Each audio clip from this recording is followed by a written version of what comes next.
ஓம் நம சிவாயா. போன வீடியோவில் குடும்ப உறவுகளில் திருமணமான சில ஆண்டுகளில் கணவன் இறக்கும் அமைப்புடைய பெண்ணினுடைய ஜாதகத்தை அனலைஸ் பண்ணணும். அதே மாதிரி திருமணமான சில ஆண்டுகளில் குழந்தை பிறந்த பிறகு அல்லது குழந்தை பிறப்பதற்கு முன்பாகவே மனைவி இறக்கக்கூடிய அமைப்புள்ள ஜாதகத்தை ஆய்வு செய்ய போகிறோம். இதற்கு சிஆர்பி மெத்தடை ஃபாலோ பண்ணுறோம். சிஆர்பி மெத்தடில் 2 பார்ட் இருக்குது. 1 கிரக தொடர்புகள், 2 மனைவி இறக்கக்கூடிய அமைப்பிற்கு ஜோதிடத்தில் புதிதாக நான் கண்டுபிடித்துள்ள விதிகள். இந்த விதிகள் எந்த ஆணினுடைய ஜாதகத்தில் இருக்கோ அந்த ஆணினுடைய மனைவி இளமையில் இறந்து விடுவார்கள். இதை பற்றி தான் பார்க்க போகிறோம். சிஆர்பி மெத்தடில் இந்த ஜாதகத்தை அனலைஸ் பண்ணுறதுக்கு முன்னாடி சிஆர்பி மெத்தட் அப்படின்னா என்னென்னு சுருக்கமாக ஒரு நிமிஷம் பார்த்துட்டு இந்த ஜாதகத்தை அனலைஸ் பண்ணலாம். சித்தர்கள் சொல்லியிருக்கிற முறையில் கிரகங்கள் இணைவை ஏற்படுத்தி கொள்ளும் அல்லது தொடர்பை ஏற்படுத்தி கொள்ளும். மேலும் சில முறைகளில் கிரகங்கள் தொடர்பை ஏற்படுத்திக்குது அப்படின்னு சொல்லி கண்டுபிடிச்சிருக்கேன். அதாவது வதம் நட்சத்திரத்தில் அமர்ந்த கிரகங்கள் இணையும். வதம் நட்சத்திரம் அப்படின்னா ஒரு நட்சத்திரத்தில் இருந்து 7வது நட்சத்திரம் வதம் நட்சத்திரம் ஆகும். வைநாசிகம் நட்சத்திரத்தில் அமர்ந்த கிரகங்கள் இணையும். அதாவது ஒரு கிரகம் அமர்ந்த நட்சத்திரத்தில் இருந்து 22வது நட்சத்திரத்தில் கிரகம் இருந்தால் அந்த 2 கிரகங்களும் இணைந்ததாக அல்லது தொடர்பை ஏற்படுத்தி கொண்டதாக பொருள். வேதை நட்சத்திரத்தில் அமர்ந்த கிரகங்கள் இணையும். மேலும் ஒரு கிரகத்திற்கு உள்ள 3 நட்சத்திரங்களில் அமர்ந்த கிரகங்கள் இணையும். மேலும் 2 முறைகளில் கிரகங்கள் தொடர்பை ஏற்படுத்திக்குது. அதை பற்றி டிஸ்கிரிப்ஷனில் இருக்கிற லிங்கில் சொல்லியிருக்கேன், பாருங்கள். இந்த ஜாதகர் பிறந்திருக்கிறது லக்னம் கன்னி, 2ஆம் இடத்துல சுக்கிரன் இருக்குது, 3ஆம் இடத்துல சூரியன், புதன், மாந்தி இருக்குது, 4ஆம் இடத்துல செவ்வாய் இருக்குது, 6ஆம் இடத்துல கேது இருக்குது, 9ஆம் இடத்துல சந்திரன், 11ல் குரு, 12ல் சனி, ராகு கிரகங்கள் இப்படி இருக்குது. சைடில் தெரிகிற இந்த பாக்ஸில் 8 விதிகள் சொல்லியிருக்கேன். இந்த 8 விதிகளும் வரும் பட்சத்தில் இந்த ஆண் திருமணம் செய்து கொள்ளும் பெண் இறந்துருவாங்க. எப்படி இந்த ரூல்லாம் பொருந்தி வருதுன்னு பார்க்கலாம். ரூல் 1 7, 8 தொடர்பு. கன்னி லக்னம், 7ஆம் வீட்டு அதிபதி குரு, 8ஆம் வீட்டு அதிபதி செவ்வாய். குருவும் செவ்வாயும் எப்படி கனெக்ட் ஆகிறான்னு பார்க்கலாம். 8க்குடைய செவ்வாய் தனுசில் இருக்குது. இங்கே இருந்து தனது 8வது பார்வை மூலமாக குருவை பார்க்குது. அப்போ 7, 8 தொடர்பாயிருக்கு அப்படின்னு எடுத்துக்கணும். ரூல் 2 7, 10 தொடர்பு. கன்னி லக்னத்திற்கு 7ஆம் வீடு மீனம், இதன் அதிபதி குரு கடகத்தில் இருக்குது. நான் ஏற்கனவே சொல்லியிருக்கேன், ஒரு கிரகத்தினுடைய 3 நட்சத்திரங்களில் அமர்ந்த கிரகங்கள் இணையும். அந்த கிரகங்களை அந்த நட்சத்திரங்களுக்குள் இடம் மாற்றி வைத்து பார்க்கலாம். அந்த விதத்தில் குரு பாருங்க, அமர்ந்த நட்சத்திரம் பூசம். புதன் விருச்சிக ராசியில் இருக்கு. புதன் அமர்ந்த நட்சத்திரம் அனுஷம். அப்போ பூசம் அனுஷம் இரண்டுமே சனியினுடைய நட்சத்திரங்கள். அதனால கடக ராசியில பூசம் நட்சத்திரத்தில் இருக்கிற குருவை விருச்சிக ராசிக்கு அனுஷம் நட்சத்திரத்துக்கு டிரான்ஸ்ஃபர் பண்ணிக்கலாம். இது சிஆர்பி மெத்தடோட ஸ்பெஷாலிட்டி. விருச்சிகத்துக்கு வந்த குருவிற்கும் லக்னத்திற்கு 10ஆம் வீடான மிதுனத்தின் அதிபதி புதனுக்கும் தொடர்பு ஏற்படுது. அதனால தான் இந்த குருவை ப்ளூ கலர் லெட்டரில் டிஃப்ரென்ஷியேட் பண்ணி காட்டியிருக்கேன். ரூல் 3 7, 2 தொடர்பு. கிரக பாதசாரத்தில் பாருங்கள், அமர்ந்த நட்சத்திரம் பூசம். பூசம் என்பது சனியினுடைய நட்சத்திரம். 7க்குடைய குரு கடக ராசியில் இருக்குது. குரு அமர்ந்த நட்சத்திரம் பூசம். பூசம் என்பது சனியினுடைய நட்சத்திரம். அந்த சனி 2க்குடைய சுக்கிரனை பார்க்குது. அதனால 7, 2 கனெக்ட் ஆயிருக்குன்னு புரிஞ்சுக்கணும். ரூல் 4 7 ராகு தொடர்பு. முன்ன சொன்ன மாதிரி தான். குரு அமர்ந்த நட்சத்திரம் பூசம் சனியினுடையது.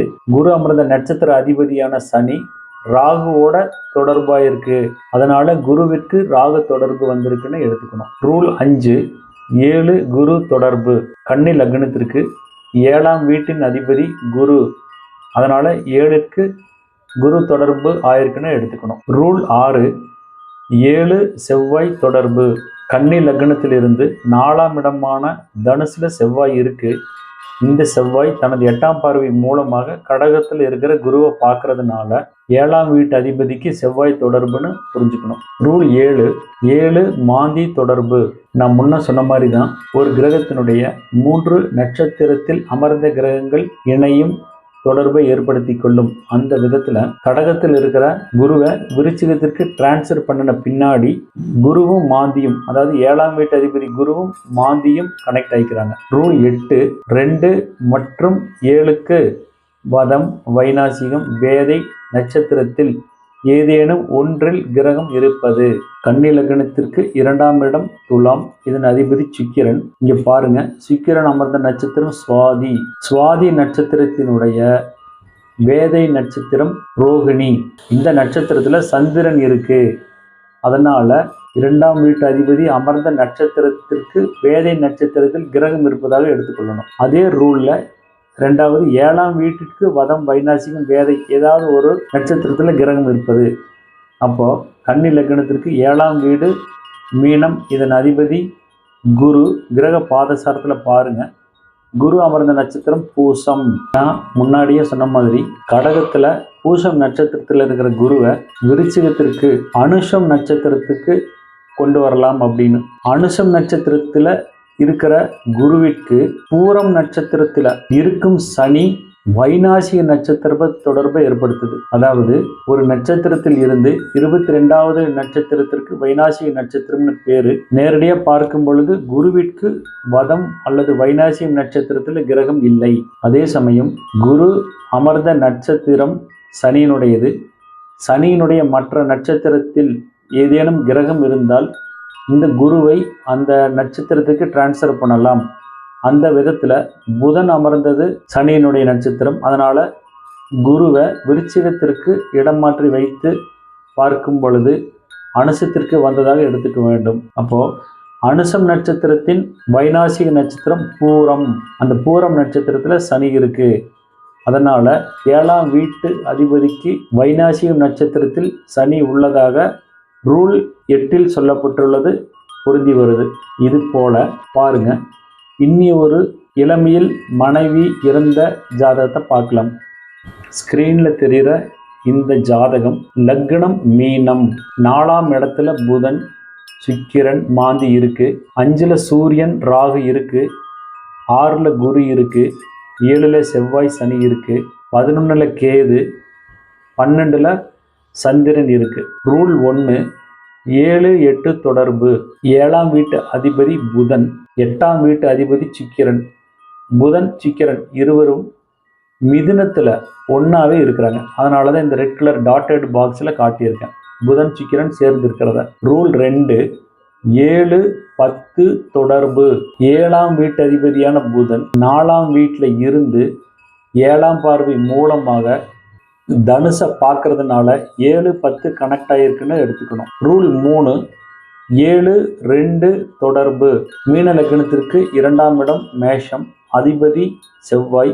2 கூடிய செவ்வாய் 7ஆம் வீட்லேயே இருக்கு. அதனால 2, 7 கனெக்ட் ஆகிருக்குன்னு எடுத்துக்கணும். ரூல் 4, 7 ராகு தொடர்பு. கடகத்தில் இருக்கிற ராகு 3ஆம் பார்வை மூலமாக 7ஆம் வீட்டை பார்க்குது. ரூல் 5, 7 குரு தொடர்பு. மீன லக்னத்திற்கு 7ஆம் வீட்டு அதிபதி புதன் மிதுனத்தில் இருக்கு. கிரக பாதசாரத்தில் பாருங்க, புதன் அமர்ந்த நட்சத்திரம் புனர்பூசம். புனர்பூசம் என்பது குருவினுடைய நட்சத்திரம். அதனால 7ஆம் வீட்டு அதிபதிக்கு குருவினுடைய தொடர்பு வந்திருக்கிறத பார்க்க முடியுது. ரூல் 7, 7 மாந்தி தொடர்பு. மீன லக்னத்திற்கு 7ஆம் வீட்டு அதிபதி புதன் மிதுனத்துல மாந்தியோட சேர்ந்திருக்கு. அதனால 7ஆம் வீட்டிற்கு மாந்தி தொடர்பு ஏற்பட்டிருக்கிறத பார்க்க முடியுது. ரூல் 8, 2 மற்றும் 7க்கு வதம், வைநாசிகம், வேதை நட்சத்திரத்தில் ஏதேனும் ஒன்றில் கிரகம் இருப்பது. மீன லக்னம், 2ஆம் வீட்டு அதிபதி செவ்வாய். செவ்வாய் கிரக பாதசாரத்தில் பாருங்க, அமர்ந்த நட்சத்திரம் அஸ்தம். இந்த அஸ்தம் நட்சத்திரத்திற்கு வைனாசி நட்சத்திரம் புனர்பூசம். இந்த புனர்பூசத்துல புதன் இருக்கு. அதனால 2 செவ்வாய்க்கு 7 புதன் வைனாசிய நட்சத்திரத்துல இருக்கு. அதே சமயம் 7 புதன் அமர்ந்த நட்சத்திரம் புனர்பூசம். புனர்பூசம் நட்சத்திரத்திலிருந்து 7வது நட்சத்திரம் அப்படிங்கிற வதம் நட்சத்திரம் அஸ்தம். இதுல செவ்வாய் இருக்கு. அப்ப 7 புதனுக்கு வதம் நட்சத்திரத்துல செவ்வாய் இருக்குங்கிறத பார்க்க முடியுது. இந்த விதத்துல இந்த 8 விதிகளும் பொருந்தி வந்ததுனால இந்த ஆண் திருமணம் செய்து கொண்ட பெண் இளமையில் இறந்து விட்டார் அப்படிங்கிறத புரிஞ்சுக்க முடியுது. இது போல இந்த 2 உதாரண ஜாதகத்துல சொல்லியிருக்கிற மாதிரியே உங்களிடம் ஏதேனும் இளமையில் மனைவி இறந்தவருடைய ஜாதகம் இருந்தால் எடுத்து சிஆர்பி மெத்தடில் மேட்ச் பண்ணி பாருங்க. நிச்சயமாக இந்த விதிகள் பொருந்தி வரும். இது மாதிரி அடுத்த வீடியோவில் குடும்ப உறவுகளில் ஏற்படும் மரணத்தை பற்றி சிஆர்பி மெத்தடில் நான் கண்டுபிடிச்சிருக்கிற விதிகளை கூறி அந்த விதிகள் அந்த ஜாதகத்திற்கு எப்படி பொருந்தி வருதுன்னு பார்க்கலாம். திருச்சிற்றம்பலம்.